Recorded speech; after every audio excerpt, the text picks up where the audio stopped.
Access granted. Hello and welcome to the Full Force Redacted, brought to you by General Joe's REBORN.com with me, Christopher McLeod, aka Diagnostic AT.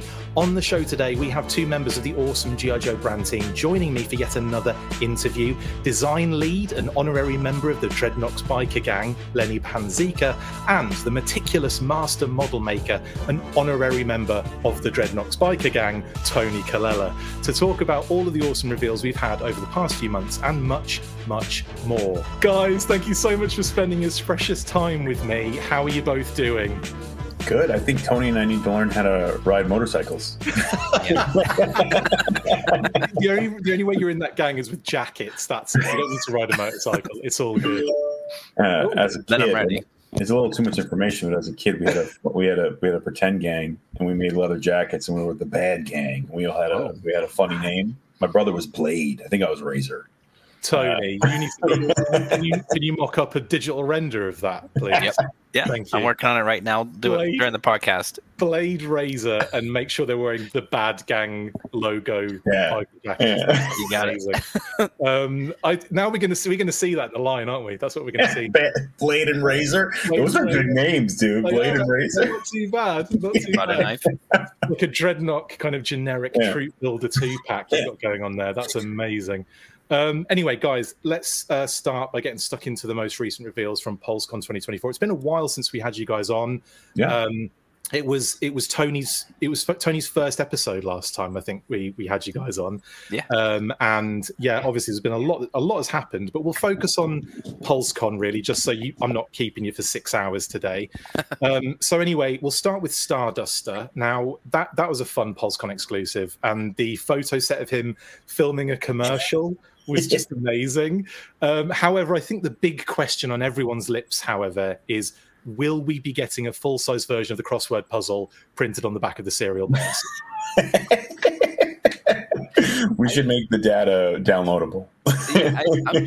I'm sure our packaging team, our graphics team, would love to put something out like that. Honestly, really they had fun. so much fun making it. I could see, putting that on social or something like that could be fun. I saw an image of it, and it was like probably the best image we had on one of the promo images, where the crossword puzzle was kind of a close-up, where it was like in the foreground, and you can just about make out. Is the text readable, or is it just kind of like fudged a little bit? Hold on, let me get that. I'm probably asking the wrong people. You'll need to get your monocle out. Oh, you know what? It's inside the box. It's legible. It's very small. I was going to say, maybe like 2-point font, maybe 1-point font. I'm just thinking about the people that may want to, fill out that puzzle on the box. They might want to, but I don't think you'd be able to read the clues. Yeah, it's so small. It'd be like one of those guys. Remember those guys that were used to paint on like a rice? Yeah, one of those deals. Have you seen the guy? There's a guy who sculpts microscopic. Have you seen that? That's crazy. On like is it like the lead of a pencil? Yeah, and he like uses 2 dials to sculpt it on top of it. It's like you're etch-a-sketching a sculpt that small that looks like that. It's incredible. Unreal. But that's not what people came here to listen. Yeah, we did. We just want to talk about it. But anyway, I'll cut that out. No. So anyway, what we're talking about, I completely forgot what we're talking about. Starduster. That was a fun one. I want to know just quickly, how do you guys come up with the characters for these things? Like, how do you look at like everything and just kind of pick and choose? I mean, how does it work? Are you looking at like an overall narrative while you're doing this, or is this just a kind of a random pick of characters? For like characters like Starduster, or just in general? Yeah, well, I think Starduster specifically, because he is very much a deep cut for the line. Yeah, I think we look historically, like especially an exclusive like that, what was an exclusive and what still warrants to be an exclusive. Right. If that makes sense. So it's like you don't want an exclusive to necessarily an exclusive like that, like a con exclusive. You don't want it to be like somebody who should be in the main line. And Starduster necessarily shouldn't be in the main line. He was a mail order figure back in the day that came with the cereal box, right? So it's like he was kind of perfect for something like that. So that's why we picked him to be that. And plus, it's kind of adds another flavor to the line because G.I. Joe is an expensive. No pun intended. Flavor. I wonder what they taste like. I was probably too little at the time, or my parents didn't want to really send away for that or get the cereal. So But essentially, yeah, it's like picking something that has precedent in being offered that way. You don't want to put something else in that spot that should be in a main line or be in a store exclusive.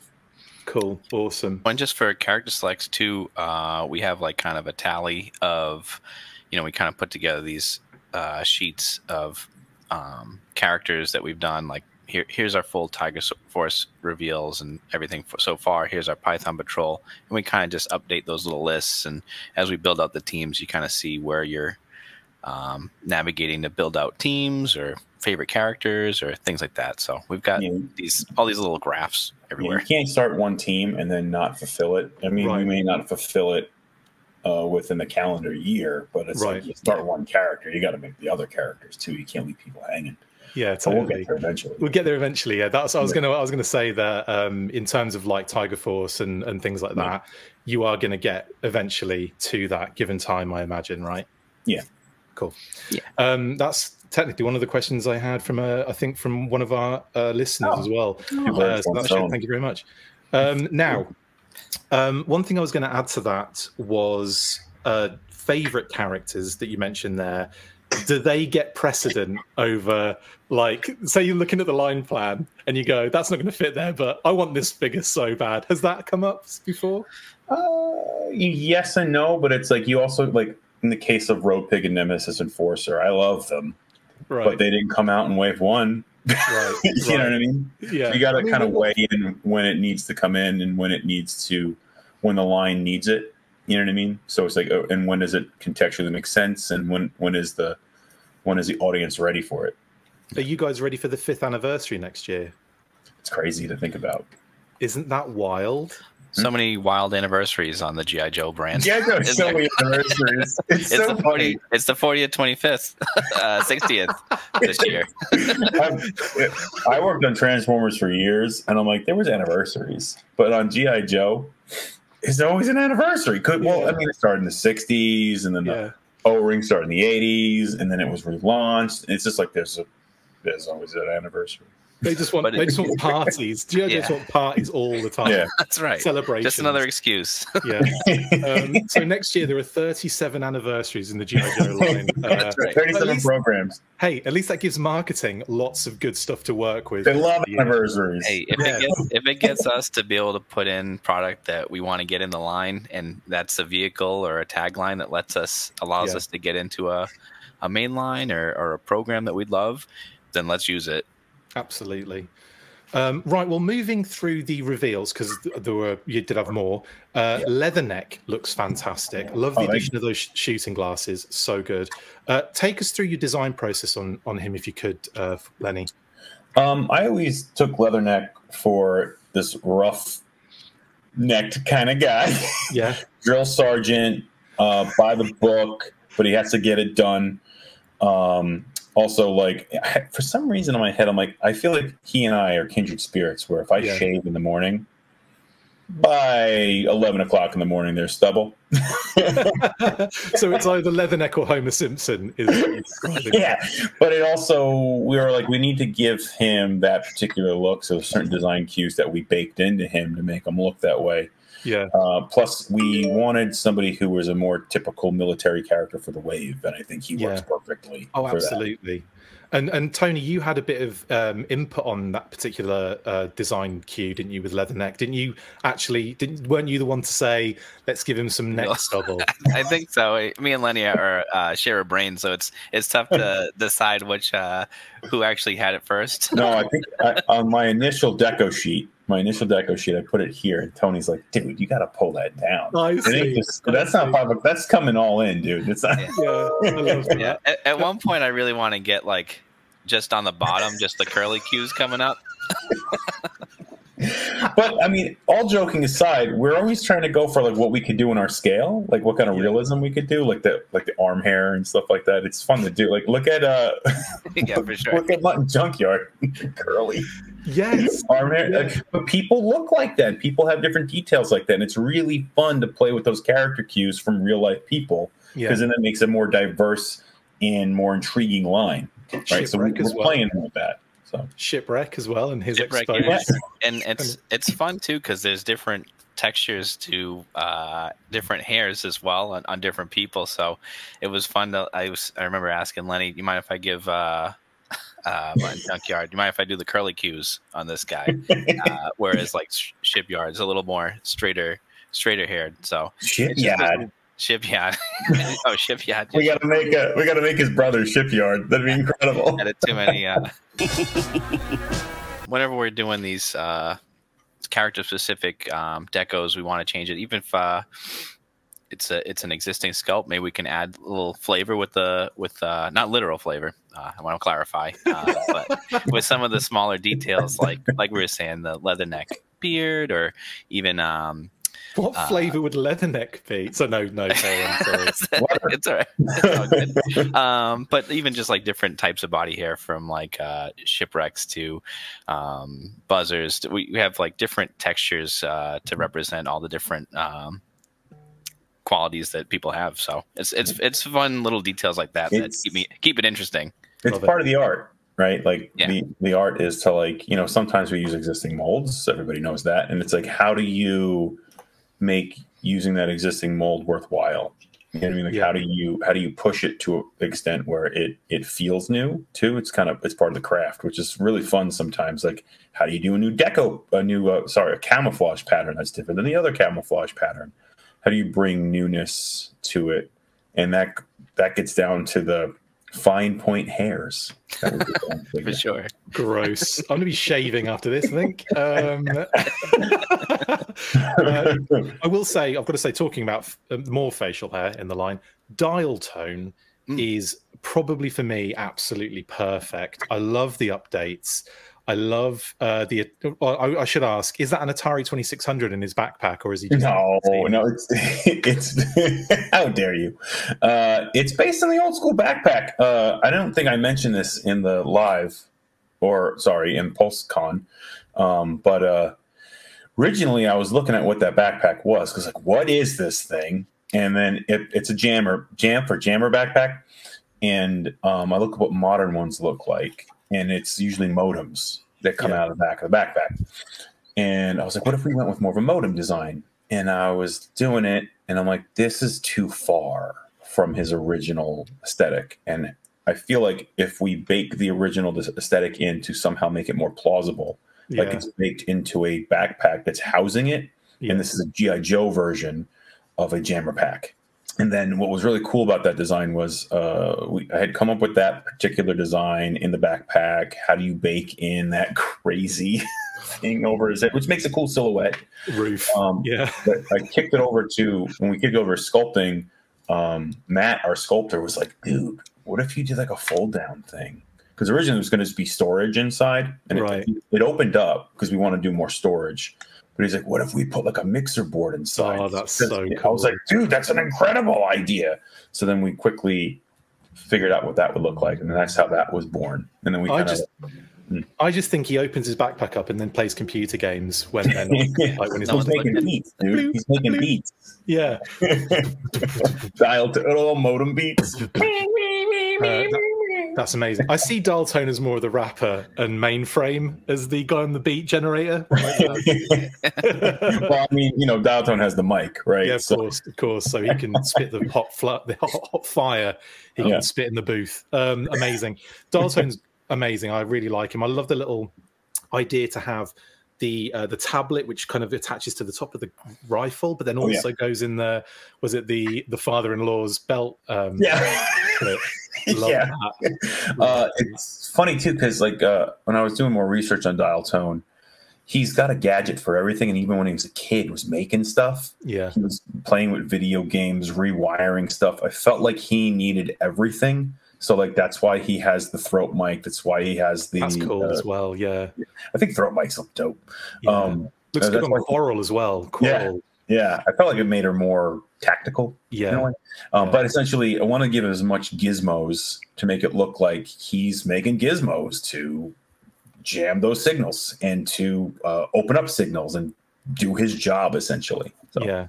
And thank you for Quarrel as well, by the way. I feel like that was, again, just for me and nobody else. So thanks. Those for the UK guys, yeah. Exclusive. I like the idea of incorporating her into like a Night Force theme as well. I think that's really, really awesome. And the greens and blacks really plays in the Night Force, like green, black, and red for Night Force, I think fits. And then, the logo with the blue and the griffin and stuff. This, like, a lot of that kind of like palette, and she fit kind of the palette. So I think that's why essentially I was like, I need somebody in this 2-pack that's going to be strong but obscure, but a good design at the same time. So, because sometimes, it's like you're not overly going for hitting the core beats, but sometimes you just got to come up with something just going to feel like a good design. And I feel like she's pretty successful. Did you ever think at any point to do her like with the ram again, or was that one of those things where you've done a lot of rams and you were thinking maybe a different like angle for it? Okay, cool. We've done. Here's me putting words into your mouth. Here's me just like I'm answering my own question here. By the way, no, but that comes into consideration too. It's like how many times have we released this mold? Yeah, you know what I mean. So it's like you got to consider that too, and it's like that'll hurt newness as well if you keep on releasing the same mold.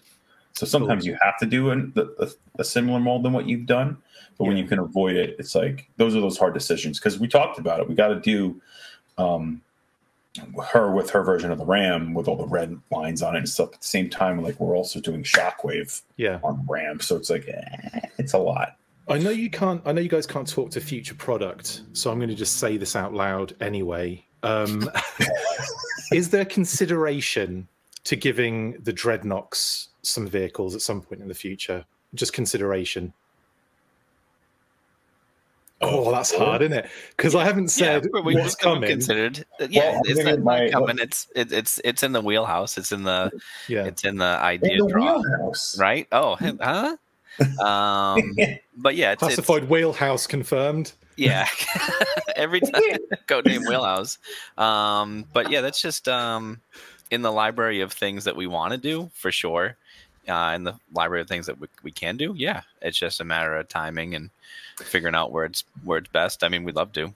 Just saying, there's a ground assault there waiting to be done already. Yeah. So I'm just saying, this is a little brown nosy, I think, for our brand, and like we love it because we work on it too. But it's just like, as a kid, G.I. Joe was my favorite line. I thought everything looked cool.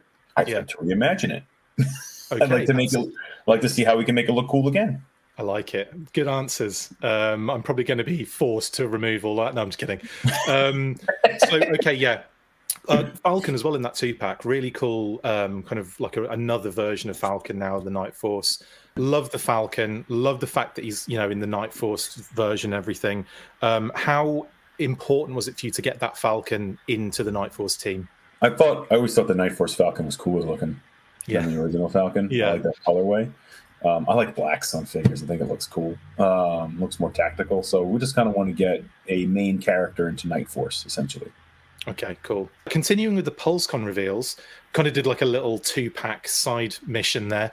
Xandar is another win in this wave. I think, again, the only question on everyone's lips here is, how did he get that crazy neck scar? He's a ne'er-do-well. Done. Probably did something terrible and angered the wrong person is where my head was at in that detail. Cool. I wasn't sure if there was any narrative around that might you know what, we haven't quite got there. Sometimes the narrative is more of a feel, right? So like the feel is like this guy's probably got some history behind him. I'm sure Mark in copywriting would love to jump on like a backstory. I would love to see what Mark comes up with. Guys, what Mark did with the Twilight Guard is so friggin' cool. I love Mark. I love that man. He's a walking database of it's incredible stuff, which is really cool. Like, I load the deco sheet in essentially, and then he takes a look at it and he goes, "Hey, what were you thinking here?" And also, too, he'll like catch my spelling errors, which is great. I'm a designer, man. He's a copy guy.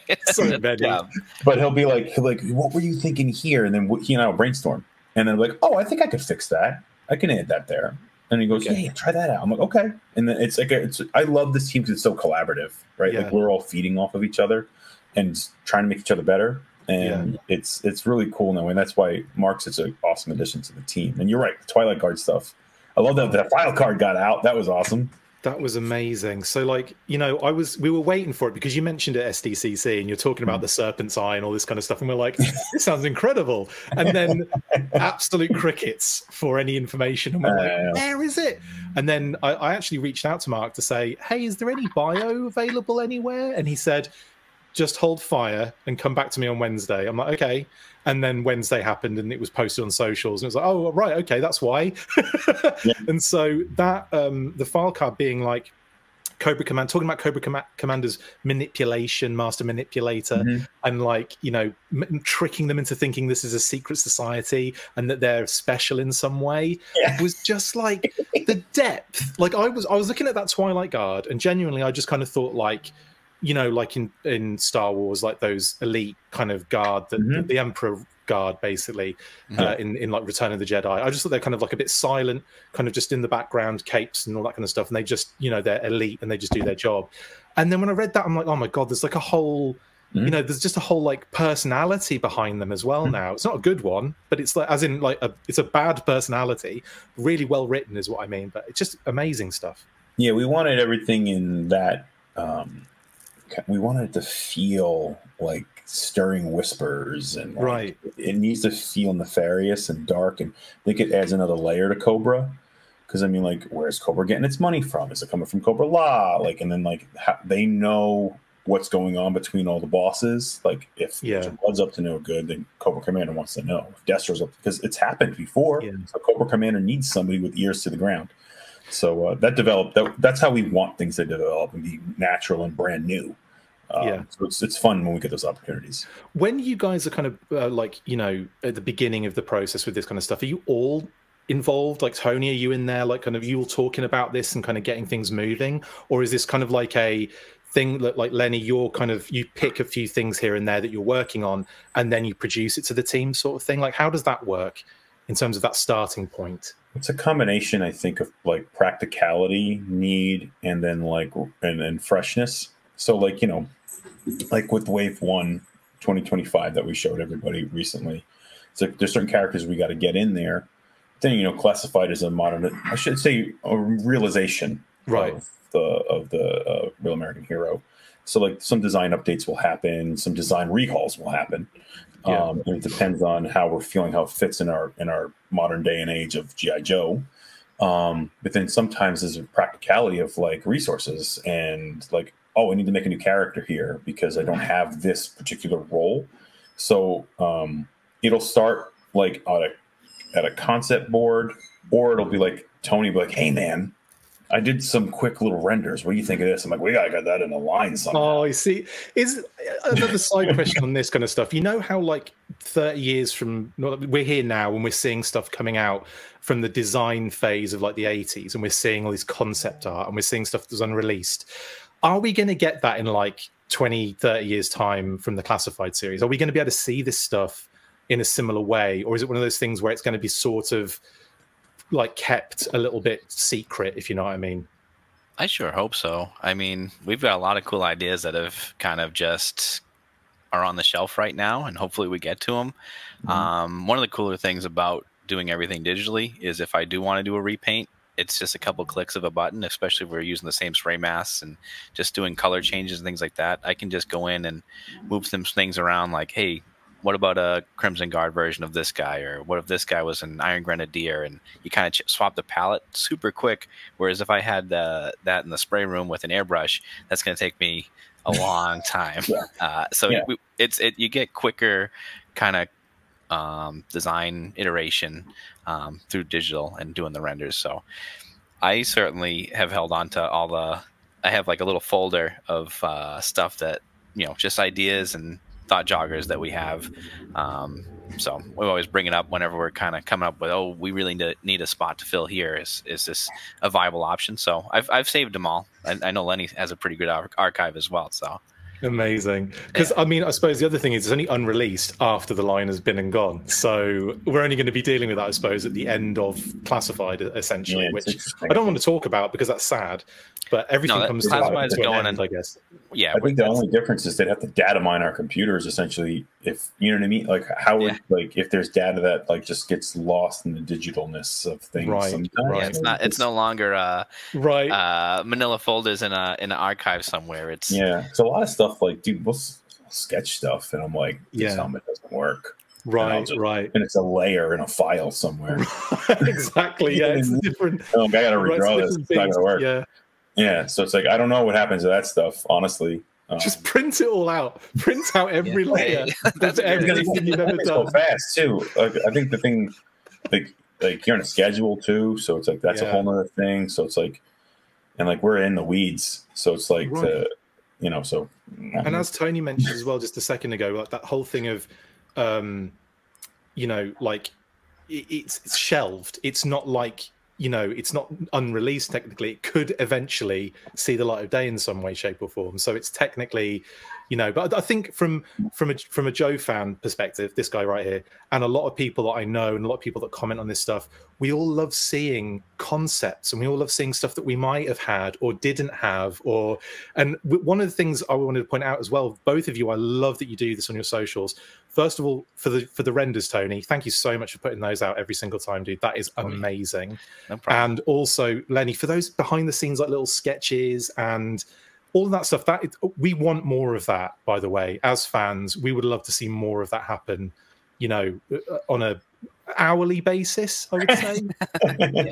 Yeah, I've gotten quite a few requests to post some of the archive stuff. It's just a matter of there's so much new coming that we're in a constant state of making new stuff that it's tough to repost older and go back, because usually when we're doing a render reveal and marketing asks for we're going to reveal this at this convention, it's a mad dash to get those and squeak those in the middle of development.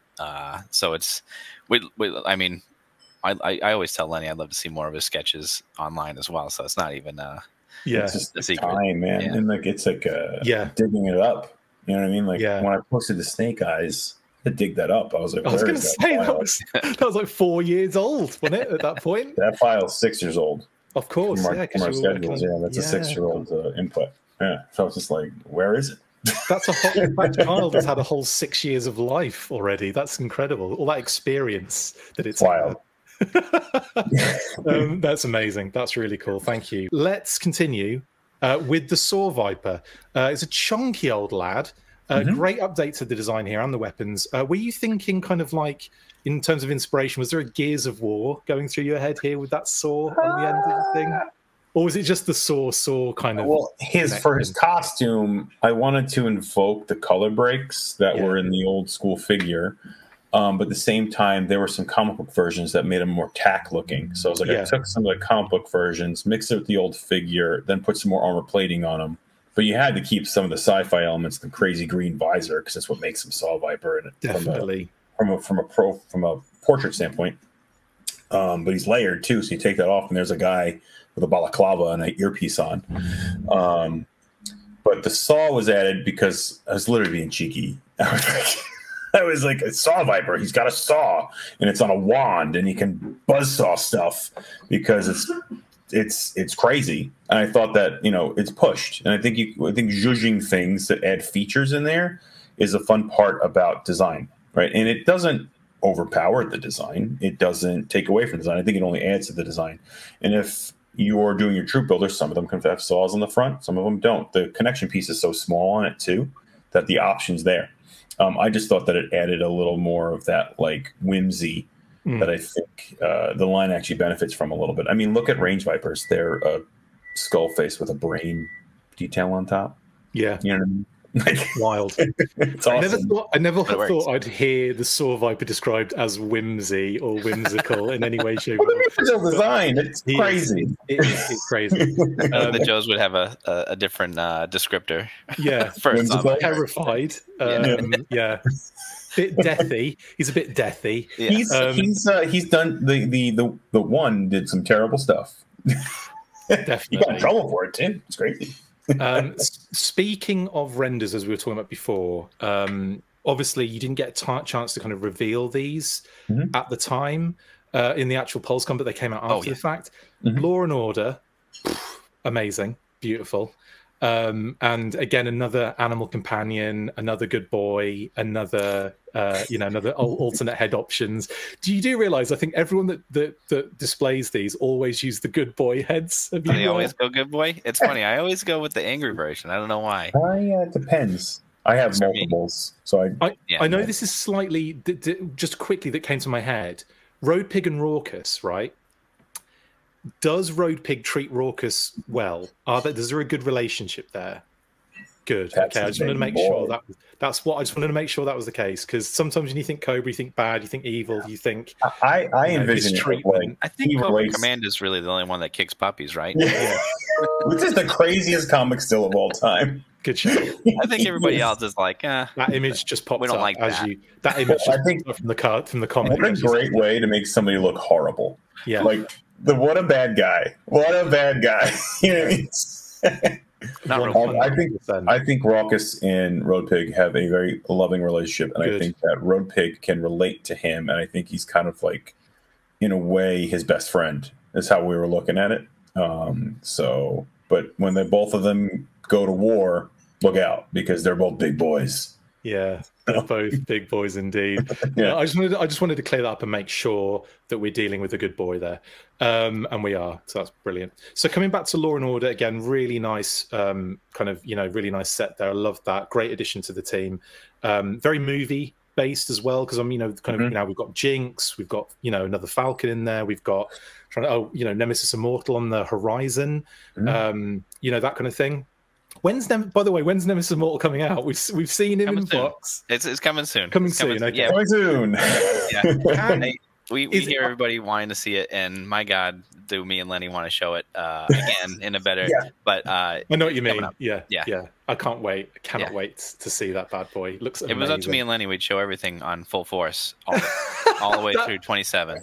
That would be amazing. We'd show EPs if it was up to us, but I appreciate that. Yeah, the marketing beats and the cadence of just trying to keep something special for each event is so difficult.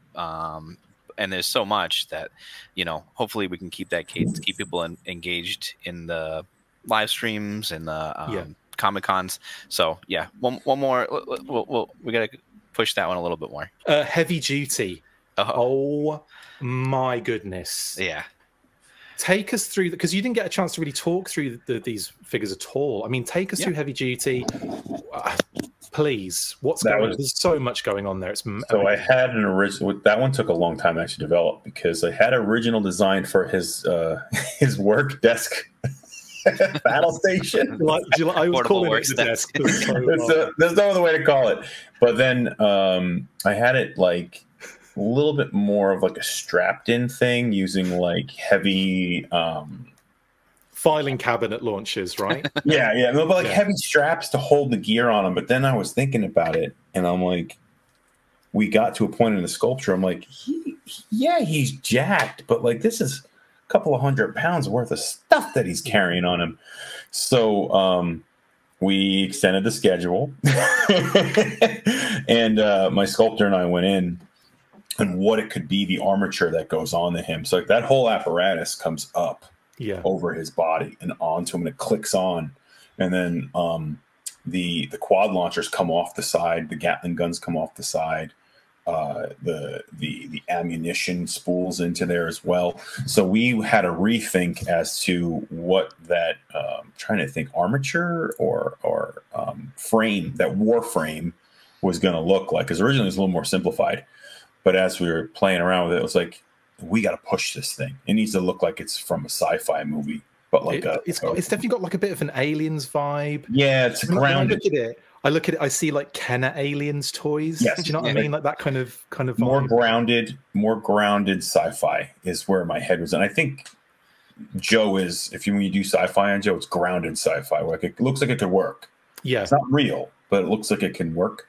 And that's where we were going for that. That's why we actually added the blast shield. So his center mass, his head is ready and open for everybody to hit, but his center mask is covered. The backwards hat is the backwards hat will cover him, no worries. And the little visor thing, he's got a little range finder or we wanted to get the range finder in there because it was originally it's that big red thing that came from the backpack. I was like, what if we it's like looks like Mouton from yes, it was crazy toy thing. But how do you make it fit the aesthetic?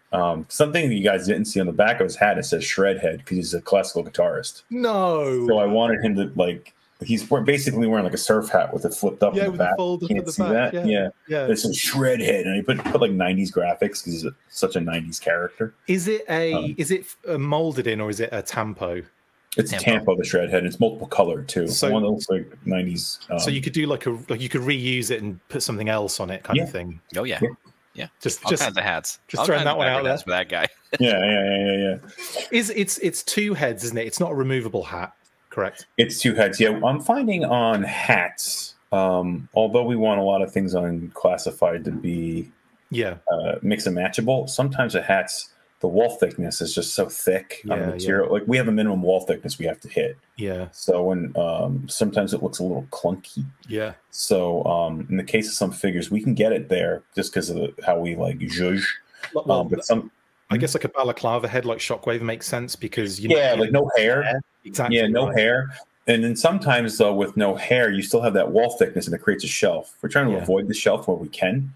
Yeah. But in the case of heavy duty, he has a particular haircut, and then his hat has to fit particularly in a tight way, so it just gets two heads. Originally, the plan was to have the hair come off and have the hat come off, and it plugs in the top of his head like we do with females. Right. But it wasn't feeling right. The break was too heavy. Yeah. So again, the modularity, we opted out of modularity there to do something a little more unique.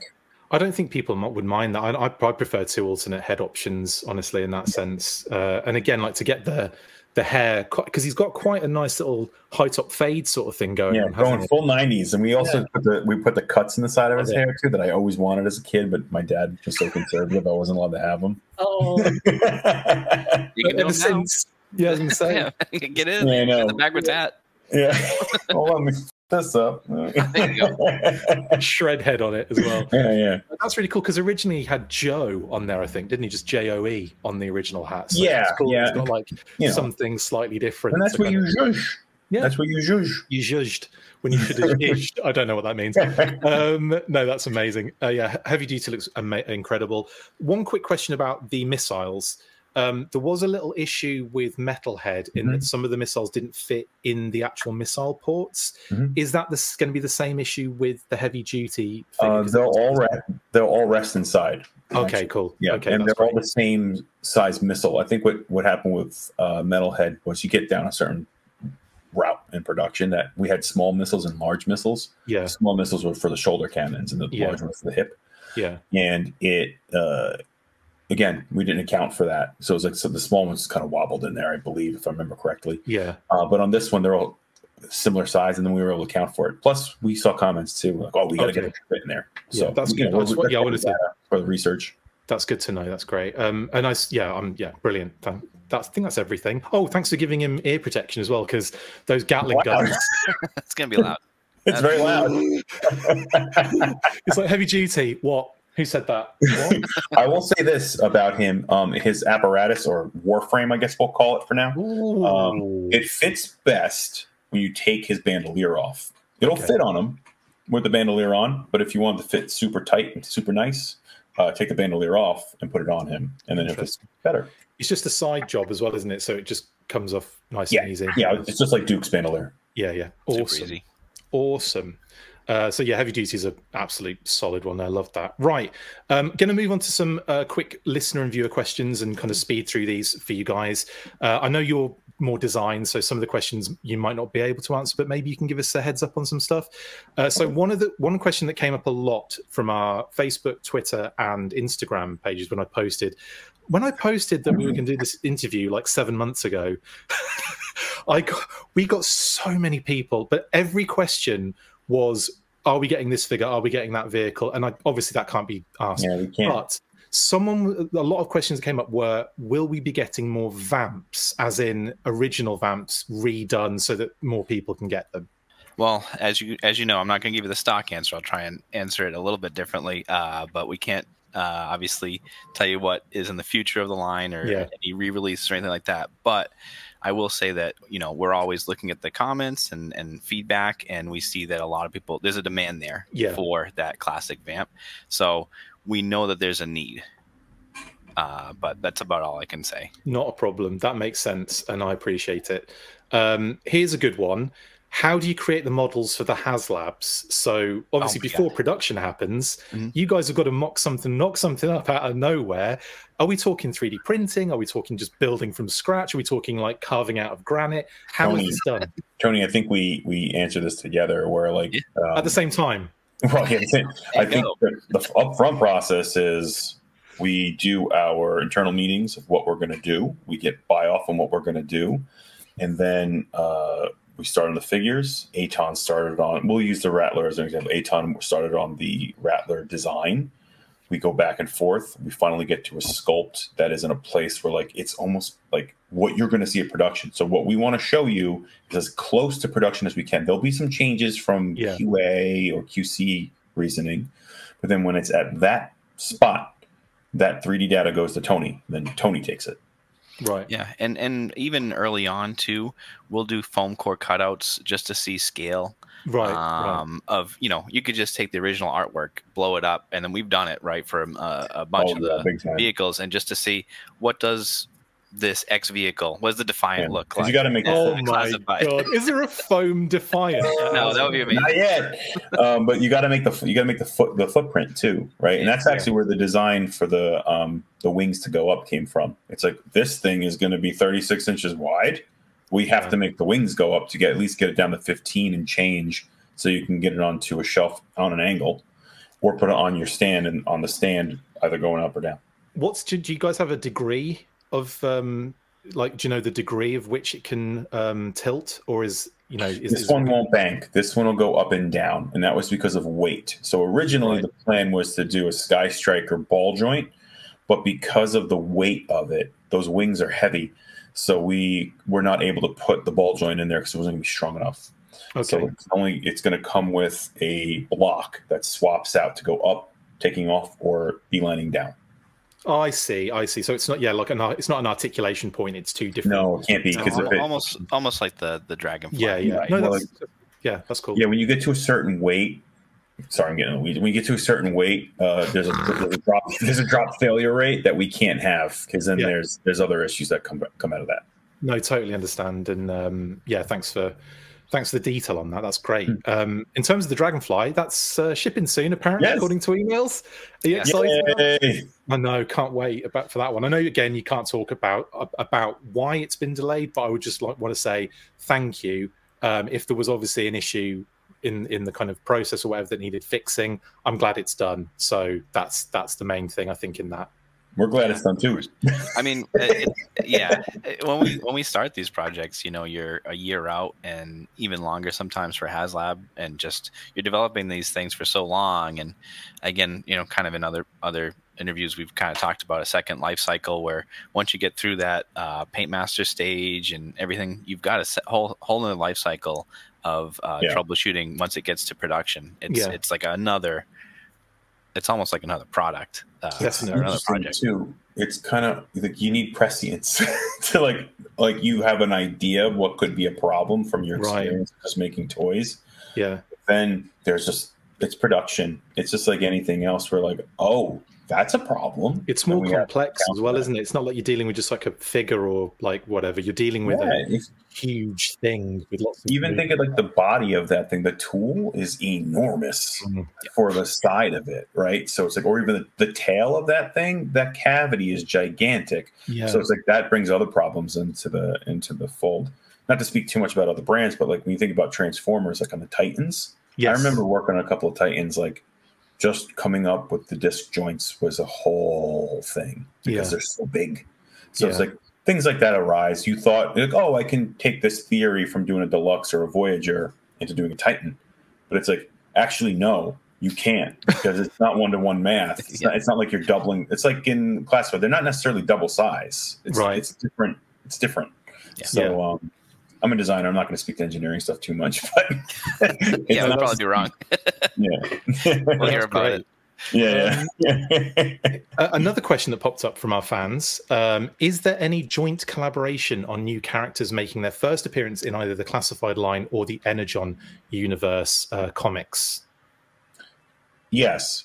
I wasn't sure if it was one of those things where you guys are designing, they're just making the comics, and every now and again there's like they need, I don't know, some sort of reference material or something. But is there more collaborative thing going on? We share data for sure. Yeah. I don't know what I can speak to, what I cannot speak to, but it's we have communication. Yeah. What's that? There's communication between the two companies. Sometimes they will get to something a little bit before we get to it as well, right? And that doesn't, and then again, that's not even indicative to it's going to be in classified. Right. But there's definitely some really cool stuff that they've come out with, and we're a little bit ahead, so we've seen some drafts on the newness that they're going to bring, and they got some really cool stuff. The story's been fantastic in those miniseries. God, I love the comics. They're so good. They're so I feel like they get it. I'll say the elephant in the room, the Nemesis Enforcer. Oh, yeah, there you go. Or, sorry. Immortal. Nemesis Immortal. There you go.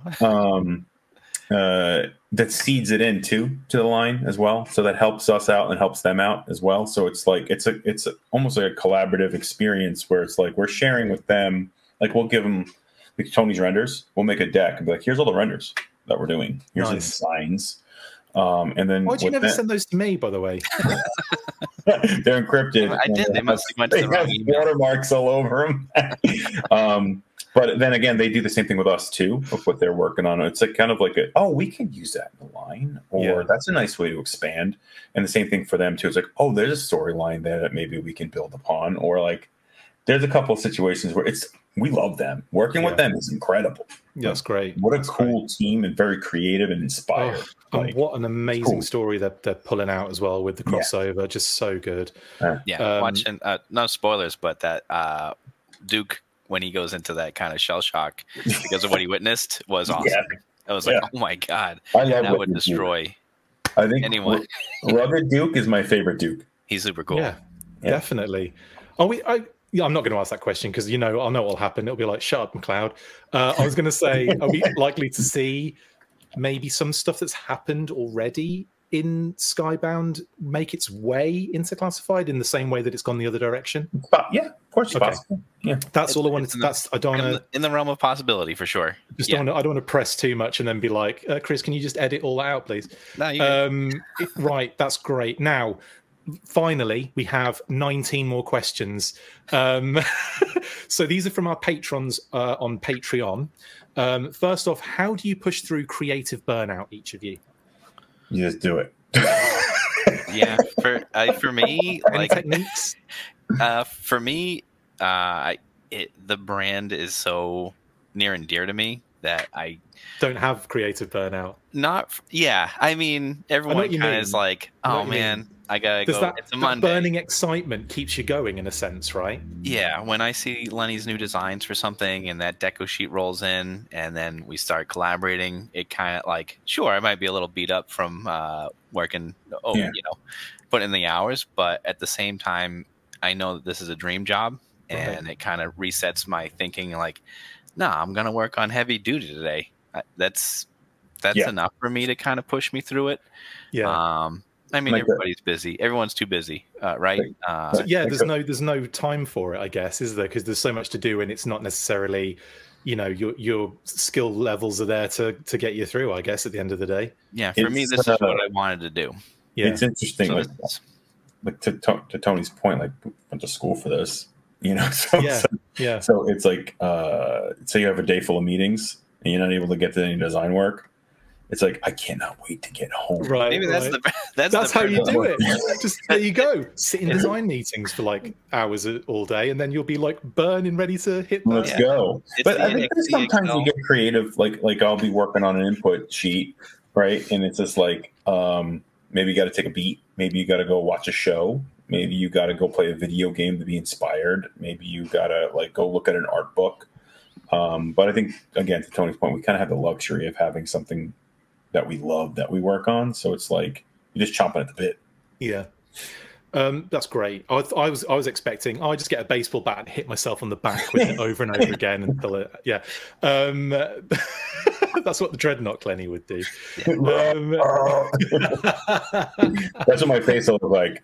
It also it's so much to do that the constant pressure of if I don't get this done right now, it's only going to get worse. So just like pushing through to get to the next one. It's also interesting too because on design, on the concept and sculpt part of design, which is what I predominantly work on. Yeah, it's like okay, doing the deco sheet, doing sketches or an input sculpt input, working with my sculptor on comments. My hair is crazy. Look at this. Look. That's awesome. That looks like Strong Guy from yeah, it does. Really? But like, there's so much different facets. Kid Joe, I was going to say. Look at that. There's so many different facets to design that it's like, okay, now we're working on Leathernecks engineering pilots. So it's like, okay, now my mind is fulfilled in a different way, which then refreshes me to then go, okay, now it's time to work on some inputs later. Something different each time in the process. Yeah, totally. This is a yes or no or none of your business question. So yes, no, none of your business. Has any classified tooling been officially retired, or is everything still like in play? Yeah, nothing to announce that it's officially retired. No. I would say it's an interesting question. I thought, and it's something I never really thought about. It's a great question. Yeah, because the thing is, as well, we just saw Gung Ho weapons and backpack appear with the Twilight Guard, which again, like that was, that would be one of those questions of maybe that was like early on, and it comes back again. So I guess there's a lot still to be utilized from all the using your parts and pieces as they work great or well with your storyline you're trying to convey through your product offering. We want to modernize the line as much as possible. So in like the construction of the figures, maybe we would phase out of parts and pieces, but that doesn't rule out the part and piece. Like it's you know what I mean? Like it's like, oh, these pants work perfectly for this. Let's use these. Sometimes you kind of you get yourself into a kind of situation where like, oh man, I need something, I need to design this, and you think back, and again, it's been 5 years, right, or so, and you're like, oh wait, I kind of have something that's exactly what I need that isn't retired, but we haven't used in a while. Do you have a lot having of that like, library is great. Do you have like the actual figures at hand, or do you have them as parts, if that makes sense? Like, or do you, I mean, like if you need to see if like a kit bash works, are you just grabbing the figures and busting them apart and putting them together, or do you have everything like separated out into like different parts and pieces to make things easier? I keep my figures together and I cook them, and then I pull them apart, and then I put them back together the way, like with the Twilight Guard in particular, pulled apart a couple of figures, and then I put them back together the way I thought would be the most compelling. And then after that, I'll go into 3D using some of the files that we already have, and I'll kind of throw the colors on there that I think will make it work. That's cool. Best. So it's like you got to see, because 3D is interesting. It's very interesting because it's like it could work great in 3D. Tony's getting attacked. Did you hear the line? Yeah, I was like, my senior director just busted in on me. You don't cut the feed. But I think you could design something in the 3D space, but we make something that's so tangible in hand that you need to see it as parts and pieces together, because the legs might be too long for the arms, the torso might be too short for the shoulder to bicep. Right, so you have to play around with it, and then sometimes you have to make some concessions. As a designer, you may want something exactly as it is if it was sculpted brand new, but sometimes you're like, but this works as a whole. So what we're doing is you're kit bashing, you're putting parts together to kind of make something that you think is a nice offering, essentially. So you have to start physical. You don't do any. I go physical to digital is when I do something that way. Do you do any physical painting anymore, or is everything done digitally for that kind of phase? Mostly digital, but yes, physical at times. All the HasLabs. I suppose. Yeah, I do the physical prototypes because we need those for Matt's awesome campaign shoots. Oh my god, I love his photography. God, him and Corey do such a great job. Yeah. And then if there's like it's not an emergency, but a color emergency, and the factory is just not quite getting it right. Sometimes I'll come in and paint something up and send it to the factory and say, no, this is, you know, your golds or something like that aren't as metallic as we'd like. Can we push it more towards this? We can go that way too. Sometimes we just make little paint chips and stuff like that and send those over. Yeah. We've got like little chips you can send. I suppose, I mean, because sometimes it's not just a case of here's the Pantone number. Sometimes it's a little bit more intricate than that, isn't it? Especially when maybe it isn't in the book, possibly. Well, sometimes the Pantone color in the book comes out differently in the material. So Palm 201C comes out different than ABS 201C. Right. As opposed to polypropylene, right? So it's just like, it depends on how the material takes the color in, and then when you get it, you're like, oh, we got to make that to 186. That is a nightmare logistically, isn't it? My goodness. It's part of the game. You know what I mean? It's part of the job. It's kind of fun to do, and then you're like, this color will work, and then but it can get frustrating though, because it's like, I'm trying all these colors, nothing's working, and then the factory's on a schedule too on top of it, so it can get problematic. Yeah. But that's where you have your library of things that have worked. And you're like, Cobra Red is one color. It doesn't change every time. Yeah. So there's certain things you just kind of stick with. That's awesome. So another Patreon question is, do you guys have any favorite new sculpt era kind of figures? So after the end of the vintage era, basically anything in between then and like the modern 4-inch. You want to go first, Lenny? I guess so. I mean, like around that time I was in college and had no money. So I would say I liked Venomous Maximus. What was he, like the trooper, the V Trooper commander, something like that? He's crazy looking. It was like kind of like their approach at like a Serpentor kind of creature. Yes, yeah. And it's cool. It's just intriguing looking. Is it wacky? Yeah, but it stands out the most to me. Yeah. And that arm is cool. I'd love to see your redesigns though on some of these characters that were so jacked. Yeah, right. Everywhere. Venomous Maximus confirmed. Everybody, there you go. Super crusty too. You know. Yeah, that arm. It's got to go all in on that arm. Yeah, I'll stay in the same era. It's less familiar to me than O-Ring, the originals, but through research and stuff. There was the Swamp Rat.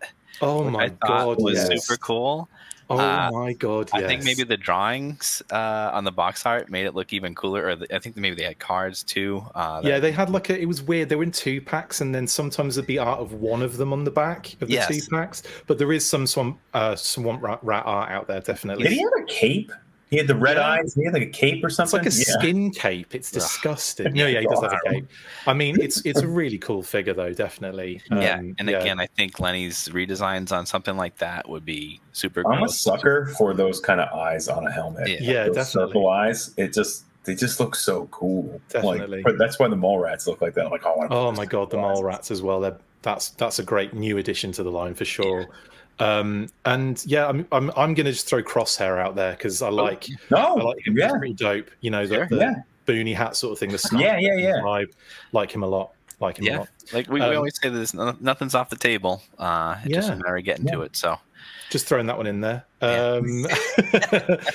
Just in to kind of keep it to move this on quicker. We'll finish with one final question from our patrons.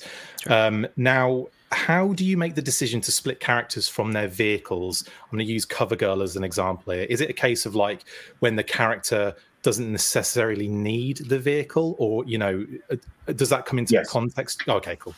Yeah, I would say that's definitely the case. Like certain characters too played a big role in the cartoon of the comic, like Copperhead.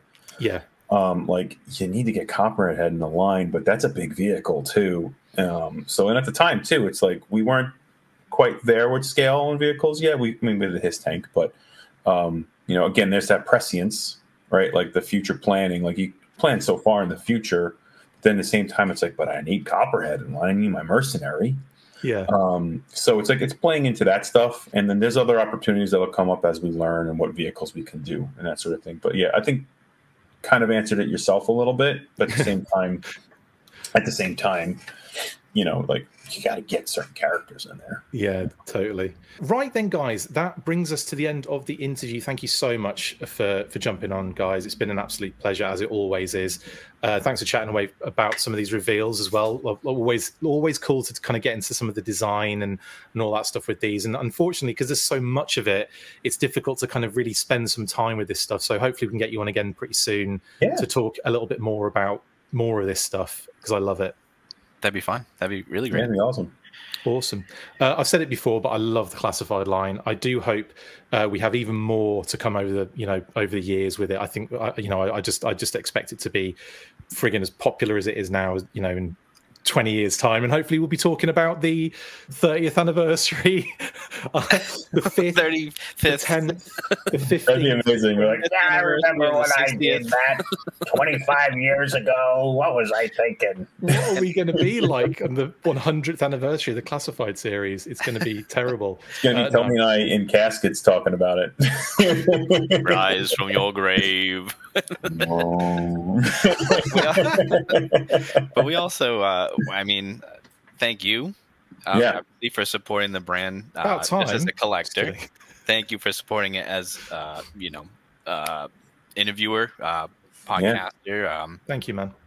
And just Instagram page, all that stuff only leads to supporting not just us, but the brand itself and keeping that awareness. And of course, everybody that buys the product and enjoys it as much as we like making it.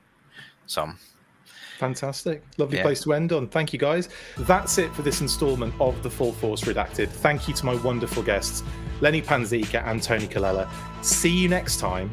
And as always, after 3, I think you know what to do. Oh, yeah. 1, 2, 3. Full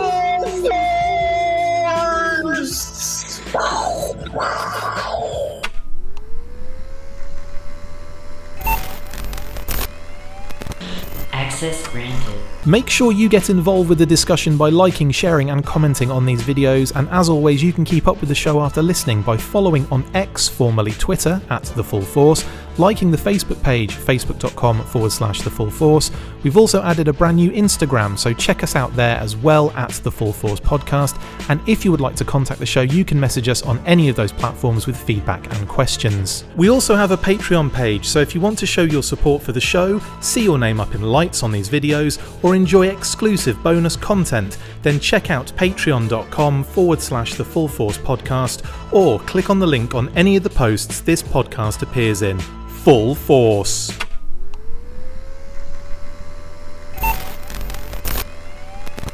Access granted.